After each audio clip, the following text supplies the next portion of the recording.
Welcome to the Clearly Well Podcast. I'm Elizabeth McKeon, a board-certified psychiatric mental health and addiction recovery nurse. This podcast aims to bridge the gap between mental health and substance use discussions, fostering understanding and empathy while reducing stigma. Join us as we amplify the voices of those with lived experiences, creating a non-judgmental space for their stories to be heard. Thank you for tuning in.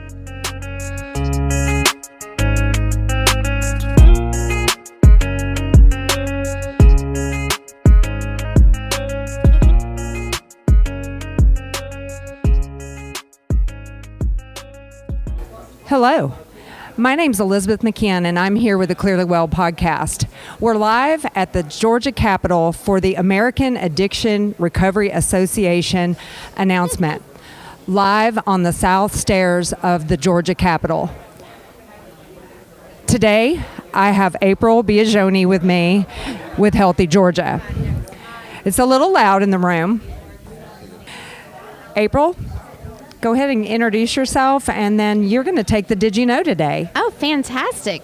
Well, did you know that 35% of first responders will develop mental health conditions and or other co-occurring conditions, including substance use, addiction, during their lifetime as compared to only 20% of individuals in the general population?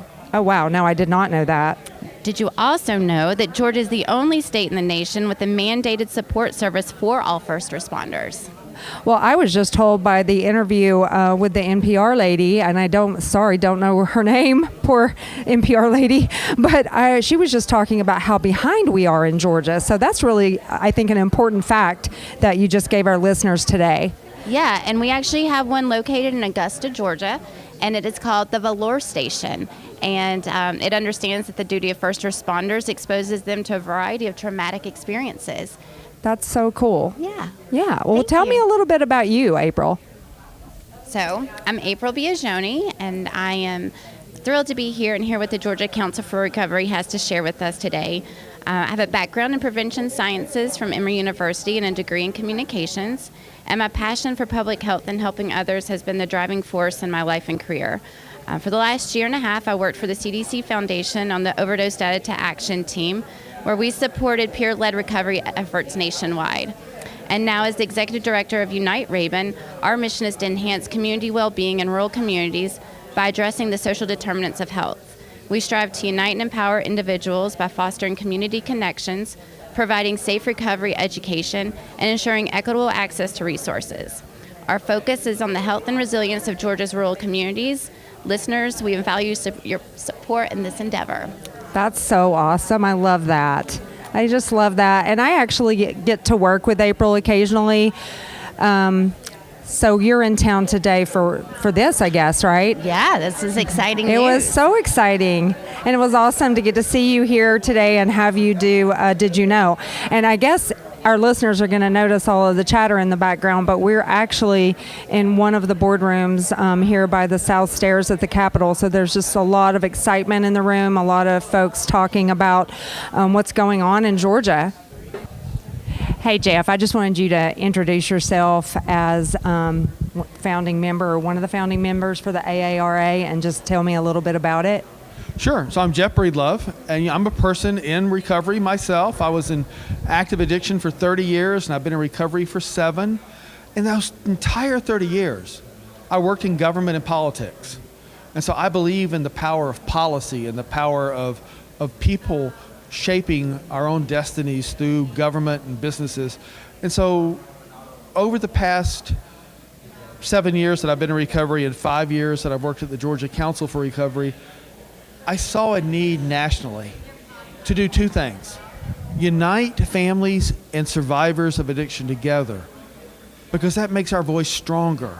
Yes, it does. And so I wanted to bring families and survivors together, and then we wanted to go consistently work in Washington, in state capitals around the country, in city halls and county commissions. But that's not enough. I knew that we had to go to the business community, the faith community, and the education community, because that's where stigma really is. Yes. And if we can change the culture in business, faith, and education, we can truly revolutionize the way the world sees this disease. We're going to do for addiction what Susan G. Komen Foundation has done for breast cancer. I love that. I love that so much. And I wanted to mention that you said the word stigma is loosely associated or maybe majorly associated with the word controversial. And I also know that the word stigma really means that you are a less than, or it is less than, meaning not important or judged. And that is something that I think is so important, that we teach change language, that we take the word addiction out of people's mouths and we use substance use disorder. Well, you're right. I mean, I agree with you. Let's go back to stigma first. Okay. It does mean controversial to elected officials, but let me tell you what it means to me also. Stigma is a word we use in nice places like a Capitol, but it means hate and discrimination. That's right. Stigma is just polite hate and discrimination. It so is. I love that. You know, and so it's a civil rights issue. What we're dealing with, it's a civil rights issue that impacts, at a minimum, 150 million Americans directly impacted by addiction Yes. are being discriminated against regularly by businesses, by governments, heck, by faith leaders and education leaders. So on the one hand, we have got to break that discrimination, hate, controversy, stigma, and on the other hand, organize. The same way Susan G. Komen organized the breast cancer community. That's the right. same way the AIDS community is organized. Yes. My mom just passed away from dementia. The same way that folks with dementia have organized themselves. And I'm sorry to hear that, by the way, Jeff. It's tragedy, but you know, we have to organize just like every other community of Americans impacted by a medical issue, and say to government, say to business, say to faith and education, you need to support people impacted by this disease. That's right. That's what you need to do. That's right. So, hey guys, this is Elizabeth McCann with the Clearly Well podcast. I wanted to stop right there after the interview with Jeff Breedlove and just kind of fill you guys in on what's going on. So Jeff is about to make a very impactful announcement. The announcement is for the American Addiction Recovery Association. The mission of the American Addiction and Recovery Association is simple but powerful. It's meant to save lives, restore families, and strengthen communities while we stop the stigma and end the whisper. The mission of the American Addiction Recovery Association, with that great hashtag USA Recovers, is simple but powerful. To save lives, restore families, and strengthen communities. That's it. Because right now in the United States of America, as we sit here, the number one cause of death in the United States for Americans 18 to 45 is overdose. That is simply not acceptable.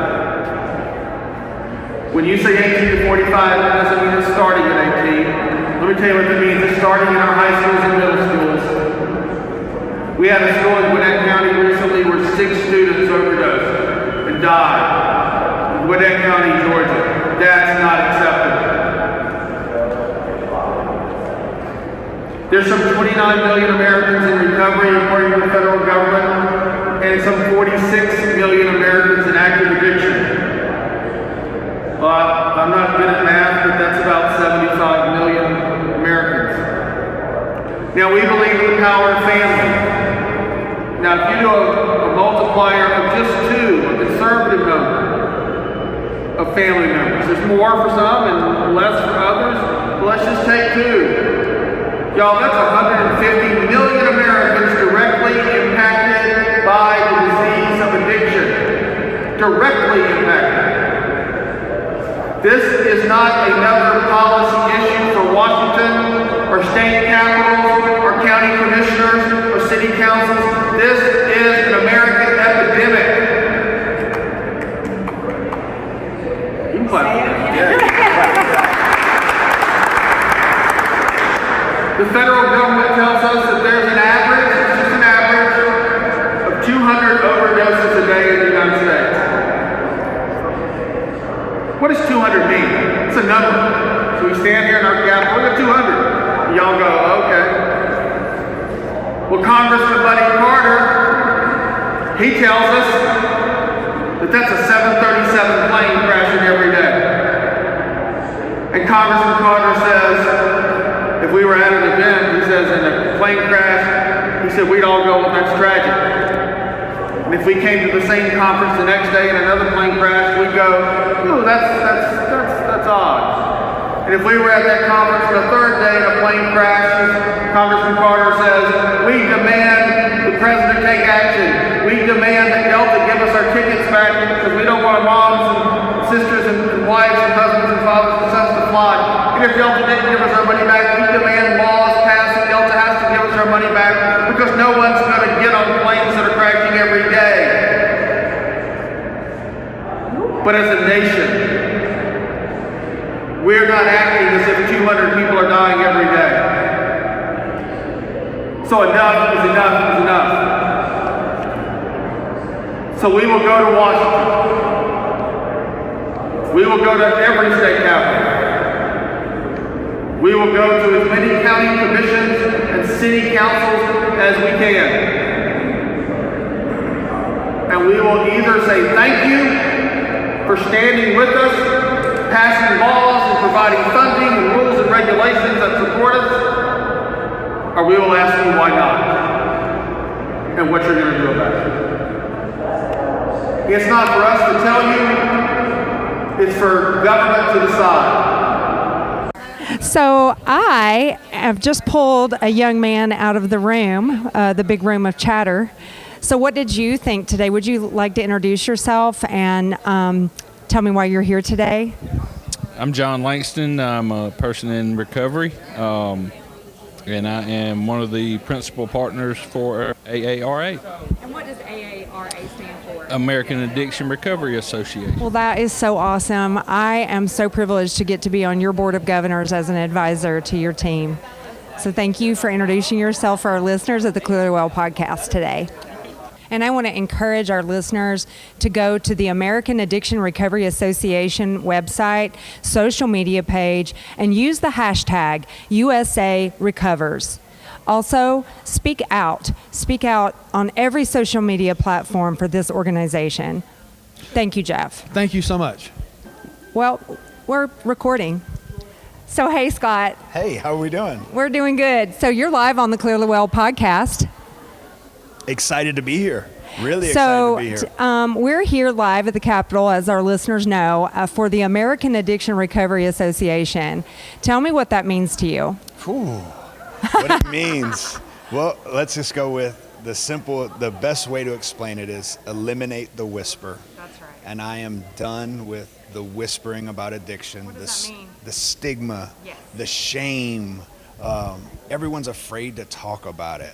You know, that whisper you get when you're talking to somebody, hey, by the way, I have a family member. Instead of, hey, I have a family member, can you help? Or I have a family member that's in recovery. How about that? That would be outstanding. So eliminating the whisper is the number one objective in my mind.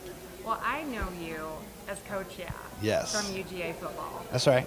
That's how I recognized your name. Yes. And I just feel so privileged to have you right here in front of me today and to hear that you are one of the founding members of such an amazing organization.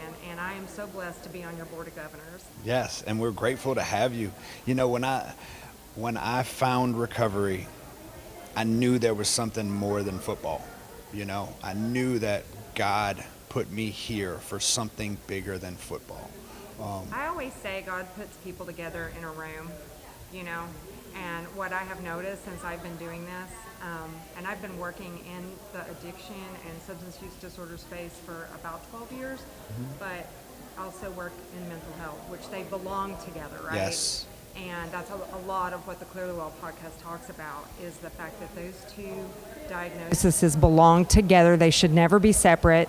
There's a reason people use substances, and that's usually to blunt and take the pain away. Yes. So I just am so proud to be here today, and I want people to hashtag USA Recovers. Yes. Go to your social media.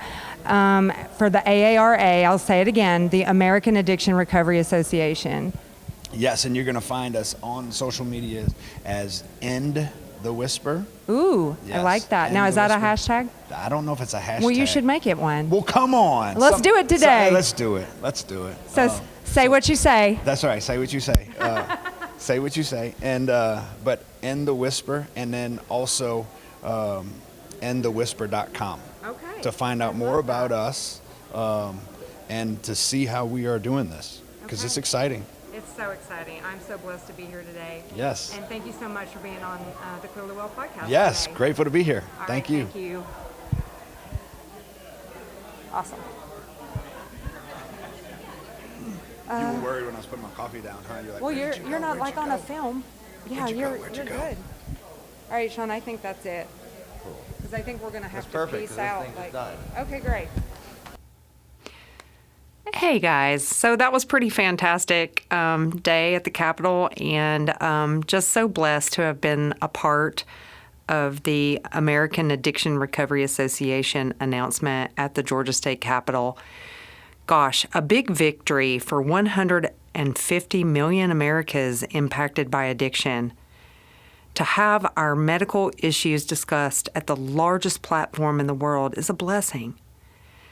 So thank you so much for tuning in. And I do just want to give a little shout out to Sean Clyde at CNC Media. He is my producer.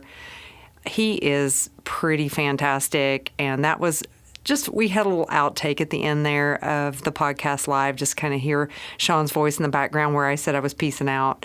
But I did just want to give props to him, because you guys don't have any idea how much work he puts into this podcast in the background and his support for addiction and recovery.